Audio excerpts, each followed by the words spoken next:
Hello friends, welcome to Bismi சமையல். இன்றைக்கி நம்மளோட வீடியோவில் பெண்களுக்கு டெய்லி லைஃப்பில் தேவைப்படக்கூடிய கிச்சன் டிப்ஸ் அப்புறம் வீட்டு குறிப்புகள் பற்றி தான் பார்க்க போகிறோம். என்னென்ன டிப்ஸ்ன்னு பார்க்குறதுக்கு முன்னாடி நீங்கள் நம்மளோட வீடியோவை இப்போ தான் ஃபஸ்ட் டைம் பார்க்குறீங்கன்னா நம்மளோட பிஸ்மி சமையலுக்கு சப்ஸ்கிரைப் பண்ணுங்கள். பக்கத்தில் இருக்கக்கூடிய பெல் ஐக்கானையும் கிளிக் பண்ணி அதில் ஆல் ஆப்ஷனையும் செலக்ட் பண்ணுங்கள். இப்போ நம்ம ஃபஸ்ட்டு டிப் என்னங்கிறத பார்க்கலாம். நம்ம எப்போவுமே வெண்டைக்காய் பொரியல் செய்யும்போது பார்த்திங்கன்னா வெண்டைக்காயில் ஒரு மாதிரி வழுவழுப்பு தன்மை இருக்கும். நம்ம என்ன தான் கழுவி காய வச்சு நல்லா தொடச்சிட்டு வெண்டைக்காயை கட் பண்ணாலும் கூட வெண்டைக்காயில் அந்த வழுவழுப்பு தன்மை போகவே போகாது. வெண்டைக்காயில் வழுவழுப்பு தன்மை இருக்கிறது இயற்கை தான். ஆனால் நம்ம வீட்டில் இருக்க குட்டீஸ் எல்லாம் பார்த்திங்கன்னா இந்த மாதிரி வலுவலுன்னு இருக்க வெண்டைக்காய் பொரியலை சாப்பிடவே மாட்டாங்க. ஸோ இன்றைக்கி நம்ம வெண்டைக்காய் பொரியல் வழவலன்னு வராமல் நல்ல கிறிஸ்பியாகவும் ஒன்றோடு ஒன்று ஒட்டிக்காமல் நல்ல உதிரியாகவும் வர்றதுக்கு என்ன பண்ணணுங்கிறத பார்க்கலாம்.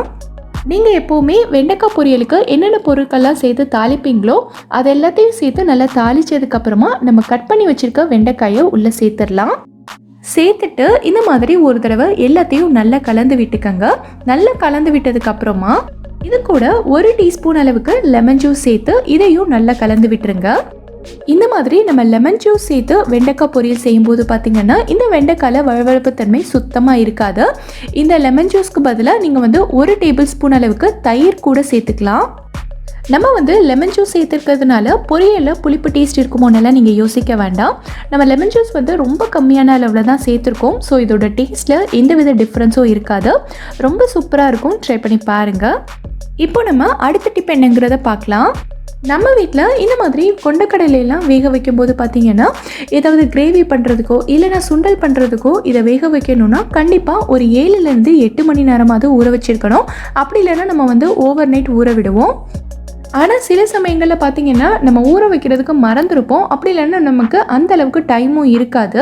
ஸோ அந்த நேரத்துலலாம் இந்த கொண்டக்கடலை வேகிறதுக்கு அதிகமான அளவுக்கு டைம் எடுத்துக்கும். ஸோ அந்த மாதிரி ஆகாமல் கொஞ்ச நேரம் கொண்டக்கடலை ஊறினாலும் நல்லா டக்குன்னு நல்லா சாஃப்டாக வெந்து வர்றதுக்கு நம்ம என்ன பண்ணணுங்கிறத பார்க்கலாம்.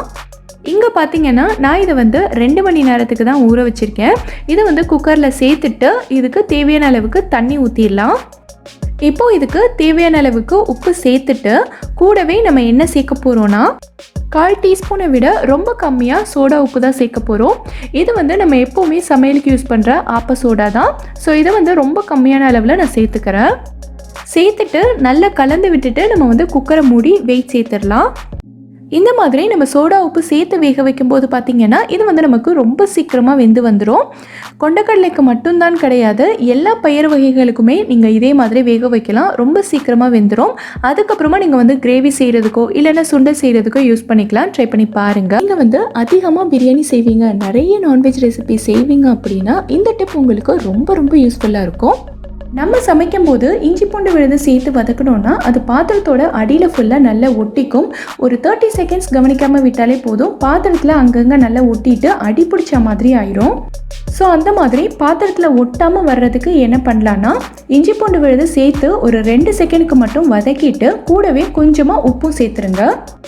கூடவே நம்ம உப்பு சேர்த்து வதக்குறதுனால இது பாத்திரத்தில் ஒட்டாது. ஒரு 2 நிமிஷத்துலேயே பார்த்திங்கன்னா இஞ்சி பூண்டு விழுது நல்லா வதங்கிடும். நான் காட்டுறேன் பாருங்கள். கொஞ்சம் கூட அடிப்பிடிக்கவே இல்லை. இவ்வளோ சூப்பராக வந்திருக்கு பாருங்கள். இந்த மெத்தடை நீங்களும் ட்ரை பண்ணி பாருங்கள். ரொம்பவே யூஸ்ஃபுல்லாக இருக்கும். இப்போது அடுத்த டிப் என்னங்கிறத பார்க்கலாம். நம்ம ரசத்துக்கெல்லாம் பார்த்திங்கன்னா முன்னாடியே இந்த மாதிரி புளி ஊற வச்சுருவோம்.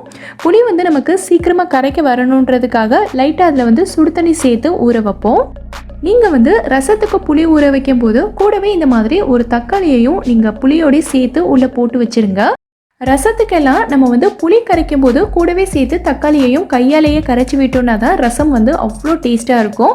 ஆனால் சில சமயங்களில் நம்ம தக்காளியை ஃப்ரிட்ஜில் இருந்து எடுத்துருக்கும் போது பார்த்திங்கன்னா தக்காளி நமக்கு கரைக்கவே வராது, கல் மாதிரி இருக்கும். ஸோ இந்த மாதிரி நம்ம வெது வெதுப்பான தண்ணியிலேயே இந்த தக்காளியையும் சேர்த்து போட்டு வச்சுருந்தோன்னா தக்காளி நமக்கு நல்ல சாஃப்டாக வந்துடும். நான் ஃபஸ்ட்டு புளியை மட்டும் நல்லா கரைச்சி ஃபில்டர் பண்ணி எடுத்துகிட்டு வந்துட்டேன். இது கூடவே நம்ம தக்காளியையும் சேர்த்து கரைச்சிடலாம். ஸோ நம்ம கையால் கரைக்கிறதுக்கு ரொம்ப ஈஸியாக இருக்கும். தக்காளியோட தோல் நல்லா தனியாக பிரிஞ்சு வர அளவுக்கு ரொம்ப ஈஸியாக நம்மளால் கரைக்க முடியும். ட்ரை பண்ணி பாருங்கள். நம்ம வீட்டில் பார்த்தீங்கன்னா இந்த மாதிரி நிறைய காப்பர் பாத்திரங்கள் இருக்கும். என்கிட்ட இந்த பாத்திரத்தோட பாட்டமில் மட்டும்தான் காப்பர் இருக்குது. ஆனால் நிறைய வீடுகளில் காப்பர்லேயே ஜக்கு டம்ளர்னு நிறைய வச்சுருப்பாங்க. இந்த மாதிரி காப்பர் பாத்திரங்கள்லாம் நம்ம யூஸ் பண்ணும்போது நாளாக நாளாக பார்த்தீங்கன்னா இந்த மாதிரி நல்ல கருப்பாயிரும். இது நான் ஸ்டவ்வில் வச்சு சமைக்கிறதுனால அடி ஃபுல்லாகவே நல்லா கருப்பாயிருச்சு. அங்கங்கே நல்லா அடி பிடிச்ச மாதிரி இருக்குது பாருங்கள். ஸோ இந்த மாதிரி கருப்பான அடி பிடிச்ச காப்பர் பாத்திரங்கள் எல்லாத்தையும் ஒரு 2 நிமிஷத்தில் நம்ம வீட்டில் இருக்க பொருளை வச்சு நல்ல பல்லன்னு புதுசு மாதிரி ஆக்கிடலாம். எப்படிங்கிறத பார்க்கலாம். இந்த மாதிரி கருப்பாக இருக்கிற இடத்துலலாம் ஃபஸ்ட்டு நம்ம உப்பு தூவி விட்டுக்கலாம். கூடவே இந்த மாதிரி பாதி அளவுக்கு லெமன் எடுத்துக்கோங்க. இப்போது இந்த லெமனையும் உப்பையும் சேர்த்து இந்த காப்பர் ஃபுல்லாகவே நம்ம நல்லா தேய்ச்சி விட்டுறலாம். இப்போ நான் தேய்க்கும் போதே உங்களுக்கு தெரியும்னு நினைக்கிறேன். மேலே இருக்க கருப்பு எல்லாமே நான் தேய்க்க நல்லா எடுத்துக்கிட்டே வருது பாருங்கள். இன்னும் கொஞ்சம் உப்பு சேர்த்துட்டு நல்லா தேய்ச்சி விட்டுருங்க. இதே மாதிரி நீங்கள் அடியில் சைடில் ஃபுல்லாக சுற்றி தேய்ச்சிருங்க. நல்லா தேய்ச்சி விட்டதுக்கப்புறமா நீங்கள் சோப் போட்டு கழுவ வேண்டாம். லைட்டாக நார்மல் வாட்டரில் அலசி எடுத்துருங்க. இந்த மாதிரி நீங்கள் கழுவுனாலே உங்களோட காப்பர் பாத்திரங்கள் நல்ல பல்லன்னு புதுசு மாதிரி வந்துடும். ட்ரை பண்ணி பாருங்கள். நம்ம எப்போவுமே யூஸ் பண்ணுற ஜுவல்லரி எல்லாம் பார்த்தீங்கன்னா நாளாக அதில் ஒரு மாதிரி அழுக்கு சோப்பு எல்லாமே சேர்ந்து ஒரு மாதிரி கருத்து போன மாதிரி இருக்கும். ஸோ இந்த மாதிரி நம்ம டெய்லி யூஸ் பண்ணுற நகைகளை எந்த சிரமமும் இல்லாமல் ஒரு 5 நிமிஷத்தில் ரொம்ப சூப்பராக நல்லா பளிச்சுன்னு எப்படி க்ளீன் பண்ணுறதுன்னு பார்க்கலாம். இதுக்கு நம்ம ஷாம்பு தான் யூஸ் பண்ண போகிறோம். ரொம்ப மைல்டாக இருக்க ஷாம்பு பார்த்து எடுத்துக்கோங்க. நான் இன்னைக்கு குழந்தைங்களுக்கு யூஸ் பண்ணுற ஷாம்பு தான் எடுத்திருக்கேன். இந்த மாதிரி ஒரு சாஃப்டான பிரிசல்ஸ் இருக்க டூத் ப்ரஷில் கொஞ்சமாக ஷாம்பு எடுத்துகிட்டு இதை வச்சு நல்லா தேய்ச்சி விட்டுறலாம். நீங்கள் எடுத்திருக்க டூத் ப்ரஷ் கொஞ்சம் சாஃப்டாக இருக்கணும். ஹார்டாக இருந்துச்சுன்னா நம்ம நகையில் ஸ்க்ராச்சஸ் விழுறதுக்கு சான்சஸ் இருக்குது. ஸோ பிரிசல்ஸ் சாஃப்டாக இருக்கிற மாதிரி பார்த்துக்கங்க. இதே மெத்தடில் நீங்கள் ஸ்டோன்ஸ் இருக்க ஜுவல்லரி கூட க்ளீன் பண்ணலாம். ரொம்ப மைல்டான ஷாம்பு ரொம்ப கம்மியான அளவில் தான் நம்ம யூஸ் பண்ணுறோம். ஸோ நம்ம நகைகளுக்கு எந்த விதமான பாதிப்பும் வராது. நம்ம டூத் ப்ரஷ் வச்சு க்ளீன் பண்ணுறதுனால இந்த கம்மலோட இடுக்குகளில் ஒர்க் இருக்க ஏரியாலலாம் ரொம்ப ஈஸியாக க்ளீன் பண்ணிடலாம். மறுபடியும் இந்த கம்மலை நல்ல தண்ணியில் அலசி எடுத்துருங்க. அவ்வளோதான், கழுவிட்டு நல்லா தொடச்சிருங்க. நம்ம கம்மல் இப்போ பார்த்தீங்கன்னா நல்ல பளிச்சுன்னு புதுசு மாதிரி வந்துருச்சு. நீங்களும் ட்ரை பண்ணி பாருங்கள். நம்ம எல்லார் வீட்லேயுமே இந்த மாதிரி ஒரு டப்பாவில் துணி தைக்கிறதுக்கு தேவையான ஊசி நூல் பட்டன்ஸ் எல்லாம் போட்டு வச்சுருப்போம். நம்ம எப்பயாவது ஊசியெல்லாம் எடுக்கலாம்னு நினச்சோன்னா அது டப்பாவோட அடியில் இருக்கும். நம்ம தேடி எடுக்கும்போது நம்ம கையில் குத்துறதுக்கும் சான்சஸ் இருக்குது. ஸோ அதுக்காக நம்ம என்ன பண்ணலான்னா இந்த மாதிரி ஒரு மேக்னெட் எடுத்துக்கோங்க. இதுக்காக நம்ம கடையில் போயிட்டு மேக்னெட் வாங்கணுன்ற அவசியம்லாம் இல்லை. நம்ம வீட்டில் ஃப்ரிட்ஜ் மேக்னெட் இருக்கும்ல, அது உடஞ்சதுக்கப்புறமா வேஸ்ட் பண்ணாமல் நம்ம யூஸ் பண்ணிக்கலாம். இந்த மேக்னெட்டை டப்பாக்குள்ளே போட்டுட்டு டப்பாவை நல்லா க்ளோஸ் பண்ணிவிட்டு இந்த மாதிரி நல்லா குலுக்கி விட்டுருங்க. குலுக்கும் போது பார்த்தீங்கன்னா எல்லா ஊசியுமே மேக்னெட்டில் நல்லா ஒட்டிக்கும். ஸோ நமக்கு ஊசி தனியாக பிரிஞ்சு வந்துடும். நம்ம ஈஸியாக எடுத்துக்கலாம். இந்த மேக்னெட்டை நம்ம வெளியில் எடுக்க வேண்டாம். எப்போவுமே இந்த டப்பாக்குள்ளேயே இருக்கட்டும். அப்போ தான் எல்லா ஊசியுமே இந்த மேக்னெட்டில் ஒட்டிக்கும். நம்ம தேவையானப்போ ஊசியை டக்குன்னு வெளியில் எடுத்துக்கலாம். நம்ம வீட்டில் இந்த மாதிரி பாக்கெட்டில் பொருள் வாங்கணுன்னா இதை ஃபஸ்ட்டு ஒரு டப்பாவில் கொட்டி வைப்போம். டப்பாவில் கொட்டிட்டு மீதி இருக்கிறத ஒரு ரப்பர் பேண்ட் போட்டு கட்டுவோம். அப்படி இல்லைன்னா ஒரு சீலிங் கிளிப் போட்டு மாட்டி வைப்போம். இது ரெண்டுமே இல்லாமல் இந்த பாக்கெட்டை பூச்சி வண்டு எதுவுமே வராமல் நல்லா ஏர்டைட்டாக க்ளோஸ் பண்ணி வைக்கிறதுக்கு ஒரு சூப்பரான மெத்தட் இருக்குது. உங்கள் வீட்டில் இருக்க ஏதாவது ஒரு பழைய கத்தி எடுத்துக்கோங்க. இந்த கத்தியை இந்த மாதிரி நம்ம நெருப்பில் காட்டணுன்னா கத்தி நல்லா சூடாயிடும். கத்தி நல்லா சூடானதுக்கப்புறமா இதை ஓப்பன் பண்ணியிருக்க பேக்கெட்டில் இந்த மாதிரி தேய்ச்சிங்கன்னா பேக்கெட் நல்லா ஒட்டிக்கும். கத்தி நல்லா சூடானதுக்கப்புறமா ஒரு 2 தடவை இந்த மாதிரி தேய்ச்சி விட்டீங்கனாலே போதும். பேக்கெட் நல்லா ஒட்டிக்கும். இதுக்கப்புறமா பிரிஞ்சே வராது. இப்போ பார்த்தீங்கனாலே உங்களுக்கு தெரியும் பேக்கெட் நல்லா க்ளோஸாக இருக்குது. நான் கொட்டி காட்டுறேன் பாருங்கள், எதுவுமே வெளியில் வராது. இப்போது அடுத்த டிப் என்னங்கிறத பார்க்கலாம். நம்ம வீட்டில் பிஸ்கெட் பேக்கெட் ஓப்பன் பண்ணி சாப்பிட்டதுக்கப்புறமா மீதி இருக்கிற பிஸ்கெட்டை அப்படியே பேக்கெட்லேயே வச்சுருவோம். அப்படி இல்லைனா இந்த மாதிரி ஒரு டப்பாவில் போட்டு ஸ்டோர் பண்ணி வைப்போம். இந்த மாதிரி ஒரு டப்பாவில் போட்டு வைக்கும்போது ஒரு 2-3 நாள்லேயே பிஸ்கெட் எல்லாம் நமுத்து போன மாதிரி சாப்பிட்றதுக்கே நல்லா இருக்காது. ஸோ இந்த மாதிரி பிஸ்கெட் நமுத்து போகாமல் இருக்கிறதுக்கு என்ன பண்ணலான்னா இந்த பிஸ்கெட் டப்பாலேயே கொஞ்சமாக நீங்கள் சுகரையும் சேர்த்து போட்டுட்டிங்கன்னா பிஸ்கெட் நமுத்து போகாது, எப்போவுமே கிறிஸ்பியாகவே இருக்கும். இந்த டப்பாவில் சுகர் போட்டு வைக்கிறதுக்கு பதிலாக நீங்கள் அரிசி கூட போட்டு வச்சுக்கலாம். எந்த அரிசியாக இருந்தாலும் பரவாயில்ல, நீங்கள் யூஸ் பண்ணிக்கலாம். புழுங்கல் அரிசி பச்சரிசி எதுவாக இருந்தாலுமே ஓகே தான். இந்த டப்பாக்குள்ளே நம்ம போட்டு வைக்கிற அரிசி இது உள்ளே இருக்கிற எல்லா ஈரப்பதத்தையுமே அப்சர்வ் பண்ணிக்கும். ஸோ நம்மளோட பிஸ்கெட் நமுத்து போகாமல் இருக்கும். இந்த டப்பாவில் நம்ம போட்டிருக்க சுகர் வந்து ஏதாவது ஈரப்பதம் இருந்ததுன்னா எல்லாத்தையும் அப்சர்வ் பண்ணிக்கும். ஸோ நம்மளோட பிஸ்கெட் வந்து எப்போவுமே ஃப்ரெஷ்ஷாக கிறிஸ்பியாகவே இருக்கும். நம்ம வீட்டில் லெமன் யூஸ் பண்ணிவிட்டு இந்த மாதிரி அதோட தோல் இருக்கும். இந்த தோலை நம்ம எப்போவுமே குப்பையில் தான் தூக்கி போடுவோம். இனி வந்து குப்பையில் போட வேண்டாம்.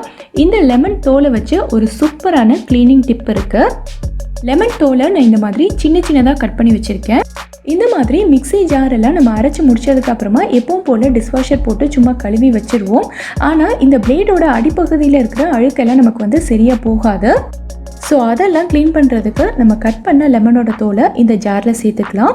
சேர்த்துட்டு கொஞ்சமாக தண்ணியும் சேர்த்துக்கங்க. சேர்த்துட்டு இது எல்லாத்தையும் ஒரு தடவை நல்லா அடித்து எடுத்துடலாம். இந்த மாதிரி நம்ம செய்யும்போது மிக்சியோட பிளேடும் நல்லா சூப்பராக க்ளீன் ஆகிடும். நம்ம மிக்சியும் பார்க்குறதுக்கு நல்ல பலன்னு இருக்கும். டெய்லி நம்மளால் இந்த மாதிரி மிக்ஸி ஜாரை க்ளீன் பண்ண முடியாது. எப்போல்லாம் நம்ம வீட்டில் லெமனோட தோல் வந்து வேஸ்ட்டாக இருக்குதோ அப்போ நம்ம இந்த மெத்தடில் யூஸ் பண்ணிக்கலாம். ஸோ நம்மளோட மிக்ஸியும் நல்ல க்ளீனாக பளபளப்பாக இருக்கும். நம்ம வீட்டில் இந்த மாதிரி முடிஞ்சு போன டேப்லெட்ஸோட கவர் இருக்கும். இதெல்லாம் நம்ம வந்து குப்பையில் தான் தூக்கி போடுவோம். இனிமேல் தூக்கி போடுறதுக்கு முன்னாடி இதை ஒரு யூஸ்ஃபுல்லான விஷயத்துக்கு யூஸ் பண்ணிவிட்டு அதுக்கப்புறமா தூக்கி போடலாம். இதை வந்து நம்ம எதுக்காக யூஸ் பண்ண போகிறோன்னா, நம்ம வீட்டில் இந்த மாதிரி நிறைய சிசர்ஸ் இருக்கும்.